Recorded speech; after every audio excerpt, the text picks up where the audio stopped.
हिंद दोस्तों। और जैसे यूकेपीसीएस ने अभी कैलेंडर जारी किया था, तो उसी के परिप्रेक्ष्य में जो उसने कैलेंडर जारी किया था उसी परिप्रेक्ष्य में वो क्या उसकी विज्ञप्तियाँ आनी शुरू हो गई हैं जिस ने डेट दी थी। और ख़ासकर जिसका उसने डेट ऑफ एग्ज़ाम दिया हुआ है तो उसकी डेट्स उसने देनी शुरू कर दी है। जैसे आपको पता है आर ओ का उसने डेट दी है कि 17 दिसंबर को एग्ज़ाम होगा, तो उसका भी बहुत जल्दी नोटिफिकेशन आने वाला है। पहले जो विज्ञप्ति आई उसको डिस्कस कर लेता हूँ, फिर बाकी इन्फॉर्मेशन मैं आपके साथ साथ दे दूंगा। आगे जो भी इन्फॉर्मेशन हो वो देखेंगे साथ में, ठीक है ना। ये जो विज्ञप्ति आई है उसके बारे में थोड़ा बेसिक चीज़ बता दूं मैं आपको। बेसिक ये है कि 2011 में इसका लास्ट एग्जाम हुआ था, उसके बाद इस डिपार्टमेंट में दोबारा पद नहीं आए। शहरी विकास विभाग जो अर्बन डेवलपमेंट मिनिस्ट्री है या डिपार्टमेंट है, वहाँ पर ये पद आए हुए हैं।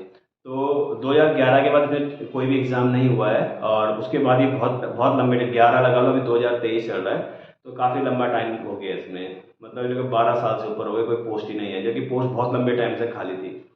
तो ऐसे बहुत सारे डिपार्टमेंट में पोस्ट खाली है और पोस्ट आनी है आपको, ठीक है। फिलहाल इसके बारे में डिस्कस कर लेते हैं, थोड़ा ऐसे समझ लेते हैं, क्योंकि थोड़ा सा इसने बहुत डिफिकल्ट कर दिया है एग्ज़ाम को लेके। पहले ऐसा नहीं होता एग्ज़ाम, पहले लास्ट टाइम सिर्फ एक एग्ज़ाम हुआ था 150 मार्क्स का, वो भी पेपर मेरे पास है। मैं अगले वीडियो में उसको सॉल्व करके दिखा दूंगा आपको और क्या क्या उसमें पेपर में आया था। लेकिन आज के कंपैरिजन में 12 साल पहले जो चीज़ें हुई उसमें बहुत फ़र्क है। लेवल ऑफ क्वेश्चन का बहुत फ़र्क रहेगा। आपको पता है जब से धांधली हुई है, कई सारी चीज़ें हुई हैं, तो आयोग उन चीज़ों को लेकर काफ़ी ज़्यादा क्या है, थोड़ा सा पॉइंट टू पॉइंट क्वेश्चन को करना शुरू कर दिया उसने, और उसमें डिटेल जो कॉन्सेप्ट बेस है उसको बहुत ज़्यादा इंक्लूड कर दिया है। तो ठीक है, पहले हम इसका देख लेते हैं शहरी विकास विभाग के बारे में। इसमें जो पहला है शहरी विकास विभाग में यूकेपीसीएस 2023 में फॉर्म आया है। इसकी जो लास्ट डेट है वो 18 सितंबर है, यानी अगले महीने की 18 सितंबर तक आपको फॉर्म भर के भेजना है। और इसमें आपको एक एडिशनल क्या मिलेगा, थोड़ा सा टाइम मिलेगा, यानी आप उसमें करेक्शन कर सकते हैं फॉर्म में। अगर कोई प्रॉब्लम हुई है तो आप उसमें करेक्शन करोगे। उस करेक्शन करने से क्या होगा कि जैसे मैंने आपने कोई फॉर्म गलत भर दिया तो उसको आप दोबारा भर सकते हो। इसमें इस बार आपके पास ये ऑप्शन भी है, माना आप फॉर्म फिल कर रहे हो और बाद में आपको याद आया, जैसे आपने फॉर्म फिल कर दिया, सब कुछ कर दिया और आपने प्रिंट निकाला, प्रिंट आके देखा आपने डेट ऑफ बर्थ गलत भर दी या आपने अपनी कैटेगरी गलत भर दी, तो उसमें आपके पास ऑप्शन है, आप फिर से उसमें जाके क्या है दोबारा से फॉर्म भर सकते हो। ये इसमें थोड़ा सा एक अच्छा कर दिया है। कई सारे जो नए बच्चे हैं, जो नए ग्रेड हुए हैं, वो लोग क्या है इसमें थोड़ा सा प्रॉब्लम करते हैं, तो उनके लिए काफ़ी अच्छा है कि वो लोग दोबारा से फॉर्म भर सकते हैं।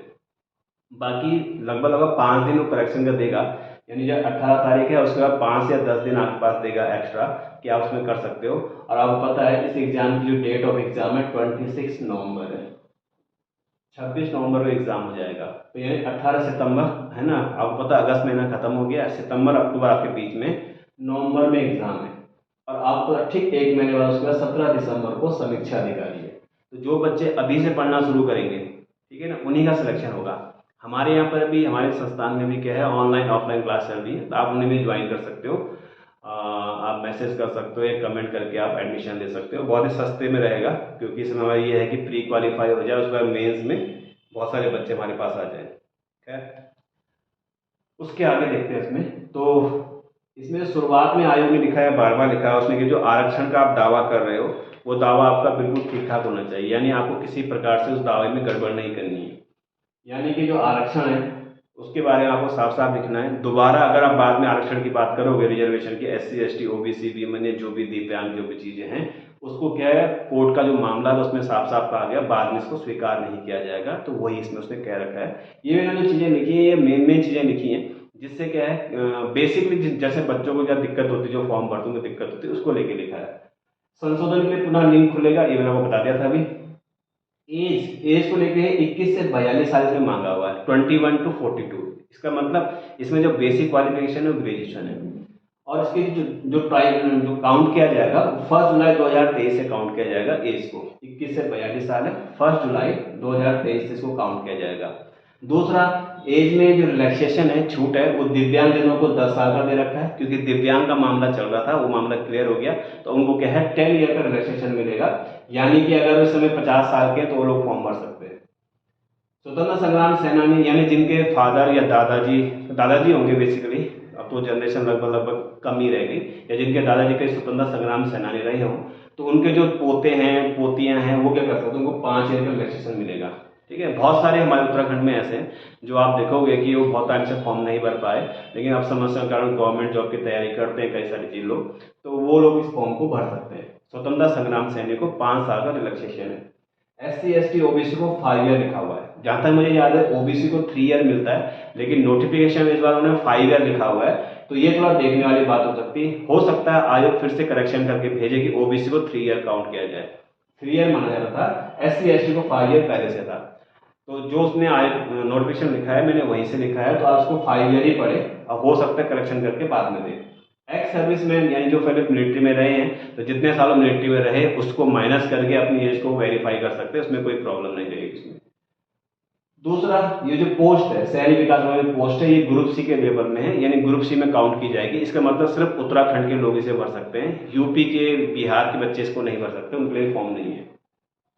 अगला जो शहरी विकास विभाग में, अच्छा जो पद है वो पद कौन कौन से आए, वो पद आए अधिशासी अधिकारी, ऐसे को सुप्रिंटेंडेंट कहते हैं। और इसमें क्या है, कर एवं राजस्व निरीक्षक यानी टैक्स एंड रेवेन्यू इंस्पेक्टर।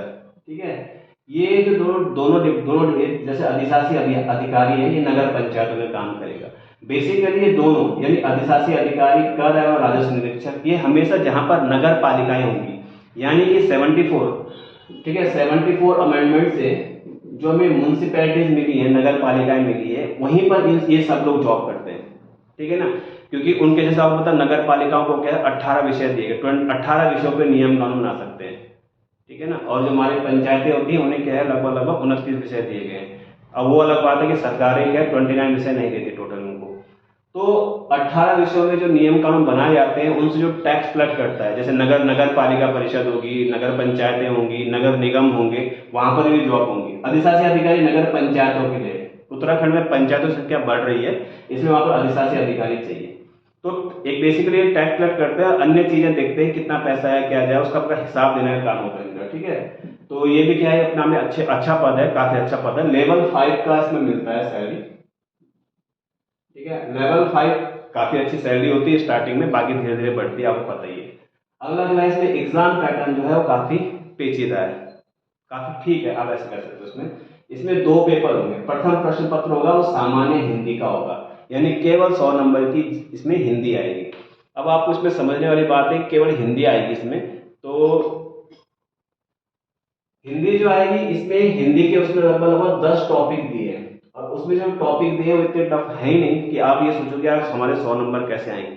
मतलब आज इस 100 में से बहुत सारे बच्चे ऐसे जो 90 प्लस क्रॉस कर सकते हैं आराम से हिंदी में। ठीक है ना, जिसकी हिंदी काफी अच्छी हो, जिसने हिंदी अच्छे से पढ़ी है। बाकी आपको पता है उत्तराखंड में सब बोलते हैं हिंदी हो जाती है, लेकिन समूह का के जो 20 क्वेश्चन हिंदी के आते हैं उसमें से क्या 12 नंबर लाना भी उनके लिए बहुत मुश्किल हो जाता है, 12 से 13 में अटक जाते हैं, उससे ऊपर नंबर ही नहीं आते, बहुत सारे तो वो भी नहीं कर पाते। खैर 10 टॉपिक दिए, सिलेबस में देख लेना, और जो लोक सेवा आयोग की साइड में जो उन्होंने चीजें निकाली हैं या उन्होंने नोटिफिकेशन दिया है, वहां पर पूरा सिलेबस दिया है, आप वहां से डाउनलोड कर सकते हो, देख सकते हो इसमें। तो सामान्य हिंदी में कितने हैं, 100 मार्क्स का पेपर है, 2 आवर का एग्जाम होगा, 2 घंटे में आपको पेपर करना 100 क्वेश्चन। ये एग्जाम सेम डे में होगा, फर्स्ट पेपर होगा, फिर सेकंड पेपर उससे मैं वो दूसरी पाली में होगा, वो सामान्य अध्ययन का होगा। और ये सामान्य अध्ययन का पेपर है, इसके मैंने मार्क्स लिखे हैं, यानी आयोग ने फर्स्ट टाइम इसमें मार्क्स लिखे हैं। अब इसमें स्पोर्ट्स के लिखे हैं 10 नंबर के आएंगे, नेशनल इंटरनेशनल 20 मार्क्स का आएगा, इंडियन हिस्ट्री 20 मार्क्स की आएगी, इंडियन पॉलिटी 20 मार्क्स की आएगी, लोकल सेल्फ गवर्नमेंट यानी पंचायत सिस्टम उसको लेके वो 10 क्वेश्चन पूछेगा। उसी में जो इकोनॉमी होगी, यानी वहां से कैसे पैसा जनरेट होता है, पहले क्या था अब क्या, ये सब चीजें से पूछेगा 10 मार्क्स का। ज्योग्राफी 10 मार्क्स की। इसमें ध्यान देने वाली बात यह है कि जब हम जीएस पढ़ते हैं, जनरल स्टडी पढ़ते हैं, इसमें 3 सब्जेक्ट हमेशा इंपॉर्टेंट है, एक हिस्ट्री, एक ज्योग्राफी, एक पॉलिटी। इसमें इस बार हिस्ट्री, पॉलिटी और ज्योग्राफी इन तीनों को 20-20 मार्क्स का रखा है, 20-20 मार्क्स रखा है, यानी 60 मार्क्स। जिसका ये तीनों अच्छा होगा और चीजें आराम से अच्छा कर लेगा। नेशनल इंटरनेशनल को 20 मार्क्स रखा है, इसलिए आपको ये जो पेपर आएगा ये हल्का फुल्का नहीं आएगा, ये बहुत मतलब बढ़िया पेपर देने वाला है। आप ये ना सोचे 200 में से इतने तो आ ही जाएंगे। ठीक है ना, जो इस भुलावे में है या जो ये सोच के कर रहे हैं वो लोग इस चीज को बहुत ध्यान से देखें, बहुत ध्यान से समझे, पेपर हल्का नहीं आएगा। आप यही सोच के तैयारी करो हल्का नहीं आएगा, आ गया तो बल्ले बल्ले, नहीं आया तो कोई बात नहीं। इसलिए आपको क्या तैयारी बहुत डिटेल में करनी, अच्छे कॉन्सेप्ट बेस्ड पढ़ाई करनी है। आपके पास सिर्फ कितने दिन रखे, केवल 2 महीने बीच में। ठीक है, 2.5 महीने ले लो, सितंबर अक्टूबर नवंबर में एग्जाम है, नवंबर में भी 25 तारीख तक है, 26 को एग्जाम है, तो 25 तारीख तक यानी 2.5 महीने में आप कितना कवर अप कर लोगे, या 2 महीने, आपके पास 2 महीने 25 दिन है। आज से दिन में चला गया तो ये लगा 2 महीने, रक्षाबंधन आ गया, आपको 2-3 दिन उसमें खराब होंगे, तो आप सीधा क्या है, सितंबर से काउंट करो। सितंबर नहीं, 2 महीने, सितंबर अक्टूबर के 2 महीने हो गए और 25 दिन ये हो गया। तो साथ साथ को तैयारी करनी है। बाकी इसमें साइंस एंड एनवायरनमेंट के साथ 10 क्वेश्चन आएंगे, एग्रीकल्चर के 10 क्वेश्चन आएंगे। और ये उत्तराखंड का जो लिखा हुआ है, उत्तराखंड की जो हिस्ट्री है वो 10 मार्क्स की है, कल्चर है वो 10 मार्क्स का है, ज्योग्राफी 10 मार्क का है, इकोनॉमी और पॉलिटी, देखो ये थोड़ा आपको ध्यान देना है, सिर्फ 20 नंबर का देगा इसमें।